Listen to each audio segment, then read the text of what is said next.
Eu sou natural aqui do Amazonas, nasci em Manaus, né? Quando a minha infância, parte da minha infância, eu passei no interior do Amazonas, porque meu pai era juiz de direito, terminou a carreira como desembargador aqui do estado do Amazonas e foi alfabetizado, inclusive, no interior. A Amazônia para mim, é a essência da minha vida, né? Então, eu busquei exatamente uma instituição onde eu pudesse concretizar um sonho em defesa da Amazônia. E a instituição que eu primeiro busquei foi o Ministério Público do Estado do Amazonas. Assim que eu me formei, que eu saí da faculdade, eu fui ser promotor de justiça. Minha primeira comarca foi Tabatinga, né? Também andei em Borba e Novo Aripuanã e posteriormente fui promovido para a capital. Mas eu entrei no Ministério Público do Estado do Amazonas antes da Constituição de 1988.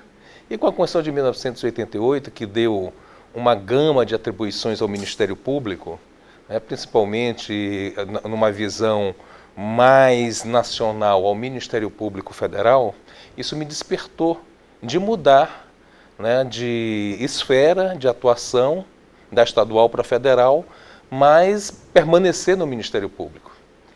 Então, eu tenho hoje 30 anos de Ministério Público, né, e sempre busquei exercer minhas atribuições aqui na região norte.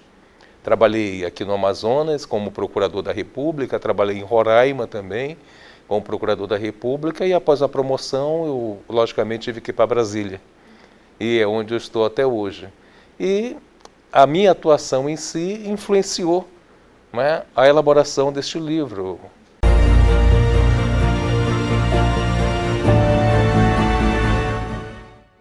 Costumo dizer o seguinte, o que conta é a vontade de trabalho. As dificuldades eram muitas, sim. Nós tínhamos um quadro de servidor muito restrito, nós tínhamos uma logística muito pequena para a atuação e, além da função de Ministério Público, naquela época, nós desenvolvíamos também a função de advogado da União. Nem por isso impediu, né, de nós trabalharmos, de eu buscar a proteção desses grupos menos favorecidos, como os grupos indígenas aqui da região amazônica. E foi exatamente com esse viés, com esse enfoque, né, que nós desenvolvemos a questão do massacre da Boca do Capacete, reconhecendo esse crime como um crime de genocídio. Que o crime de genocídio é um crime que realmente atenta contra a humanidade.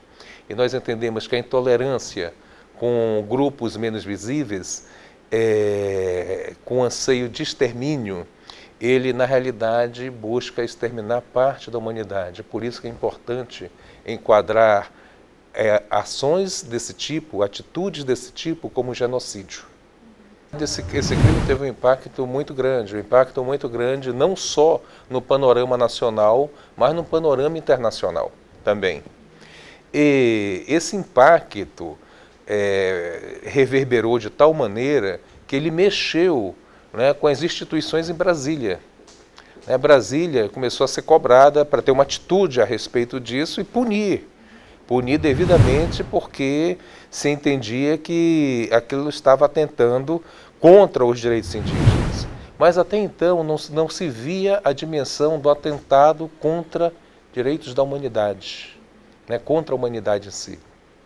E o crime, a princípio, foi considerado como homicídio. Homicídio. Mas nós demos o enfoque como genocídio em razão exatamente de por quê? Porque nós vislumbramos que a prática desse crime visava exterminar parte de grupo étnico, nacional, parte de um grupo menos favorecido, parte de um grupo indígena. E, portanto, atentava contra a humanidade. Atentava contra a humanidade por quê? Porque a humanidade é constituída de grupos, de pessoas. E a partir do momento em que você suprime, que você extermina um grupo de pessoas, né, você está exterminando parte da humanidade. Isso atenta contra a humanidade. Quando eu li o inquérito, né, pela primeira vez, eu já estava convencido de que o crime ali tratado era genocídio e não homicídio. Sendo que, dadas as discussões judiciais que ocorreram antes e depois da Constituição, se discutia muito a competência sobre se o crime resultou de disputa sobre direito indígena ou não. Isso após a Constituição. Antes da Constituição era se o bem ali tutelado seria a vida dos índios, se seria do interesse federal ou não. Bom, mas não se vislumbrava a situação da existência de genocídio. Isso, num primeiro momento, quando ocorreu o fato, a FUNAI disse que havia prática de genocídio, mas essa situação acabou sendo esquecida e refutada. E quando eu li o inquérito pela primeira vez, eu disse, não, isso aqui é genocídio. E embora o processo tramitasse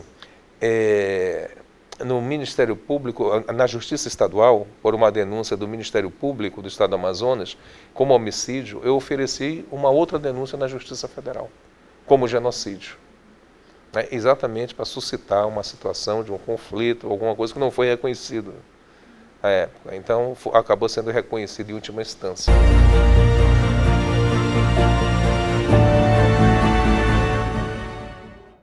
O Brasil é um país ainda de terceiro mundo, um país pobre, e como todo país de terceiro mundo, é carente em políticas públicas. Políticas públicas dirigidas a determinados fins, a determinados grupos. E os indígenas do Brasil são um dos grupos que mais sofrem com a ausência de políticas públicas. Políticas públicas a respeito de saúde, de educação, de segurança, políticas públicas a respeito da demarcação de suas terras. E o massacre da Boca do Capacete é um exemplo disso. Um exemplo disso por quê? Porque ele nasceu exatamente da falta de uma política pública dirigida à demarcação de terras indígenas. Porque não basta você declarar a terra indígena para depois demarcar. Há presenças antrópicas em terras indígenas que precisam ser retiradas da área. Muitas delas, às vezes, com 40 anos, com 50 anos, de moradia dentro dessas áreas. E a falta de uma política pública indenizatória adequada, a falta de uma política pública que vise a retirada dessas pessoas, desses locais, causa uma fricção interétnica. Isso aí é indubitável. E essa fricção interétnica gera exatamente violências.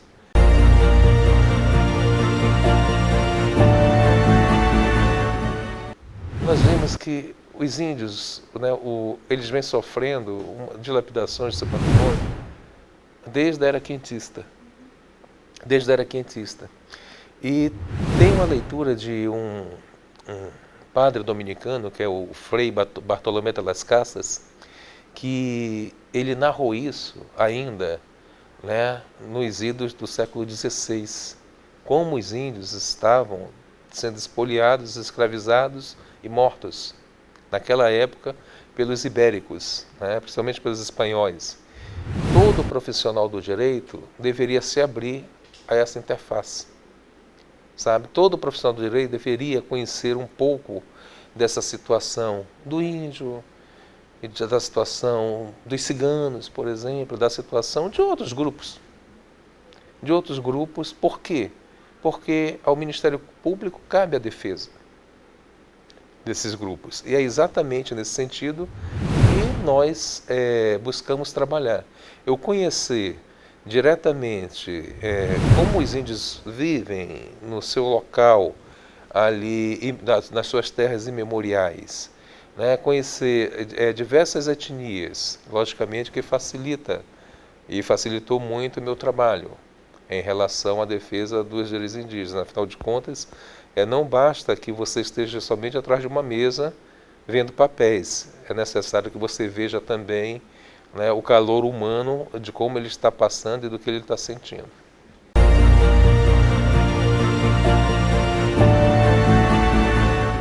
O índio não é incapaz. Ele tem a sabedoria dele, ele tem a cultura dele, e nós temos que respeitar essa sabedoria, essa cultura, e ver exatamente o índio dentro desse contexto dele. Então, cabe falar em tutela indígena? Eu acho que não.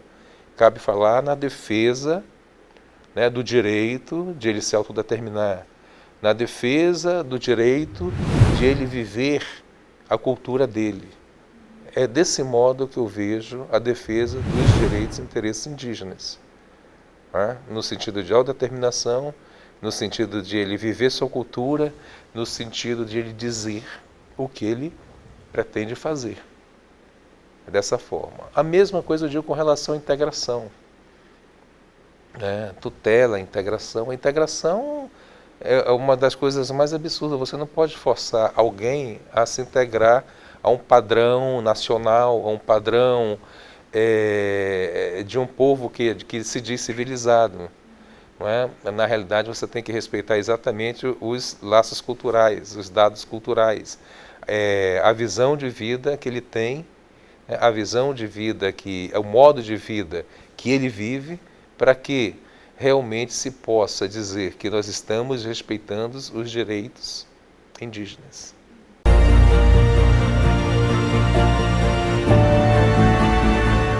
Os servidores eram conhecidos pelo nome, um grupo muito pequeno de servidores, mas pessoas muito dedicadas ao trabalho, nunca reclamaram, né, de horário de trabalho e sempre se dedicaram muito à instituição Ministério Público naquela época. Então, na realidade, nós somávamos esforços, dobrávamos esforços para atender interesses sociais, para atender os interesses da sociedade, seja debelando crimes, seja defendendo os interesses sociais individuais indisponíveis, seja mantendo a ordem jurídica no estado do Amazonas, nessa tentativa toda de trazer uma realidade positiva, né, ao estado do Amazonas, onde existia a área de atuação da Procuradoria da República do Amazonas. Isso é muito interessante porque essa soma de esforços, quando dá resultado, se torna gratificante para todos. E naquela época eu sentia todos muito gratos de participar dessa soma de esforços.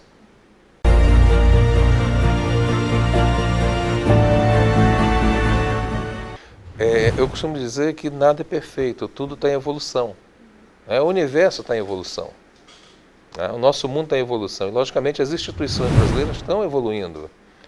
E essa evolução não quer dizer que haja deficiências, não. É porque a cada dia a vida traz coisas novas que necessitam de soluções novas, soluções diferentes. E o Ministério Público, o federal principalmente, é um dos órgãos que tem que estar atento a isso, a dar essas respostas para essas situações novas que geram problemas de disputas de interesses. É nesse sentido que eu vejo o seguinte: o Ministério Público ele busca se atualizar, né? A Procuradoria da República é um órgão que está sempre na vanguarda das situações, guardar a essência das coisas e ver como essas coisas foram se desenvolvendo. Isso dá o realce para as gerações presentes, né? E vai dar realce efetivo para gerações futuras. E nós vemos o seguinte: tudo vai evoluindo na medida em que o convívio social exige essa evolução. O Ministério Público está dentro desse contexto e vê o seguinte: olha, aqui, né, todos participam, né, aqui todos colocaram um tijolo, uma pedra para construir, né, esse ícone que a cada vez mais desponta no Brasil, que é o Ministério Público Federal. Então, o Ministério Público Federal, a grandeza dele está exatamente, né, nesse desapego dos procuradores de se autonominarem ou se autodenominarem, mas de se mostrar como uma instituição e não de forma pessoal, como um procurador. Não é isso. O Ministério Público é uma instituição O Ministério Público Federal é composto de vários procuradores e esses procuradores é que formam essa instituição tão forte. É por isso que o Ministério Público se transformou nesse órgão que é hoje. O Ministério Público Federal é forte porque ele tem esses procuradores da República muito próximos um ao outro e muito solidários no dever de desenvolver a proteção da sociedade, da ordem jurídica, do regime democrático e dos interesses sociais individuais indisponíveis. É assim que eu vejo o Ministério Público.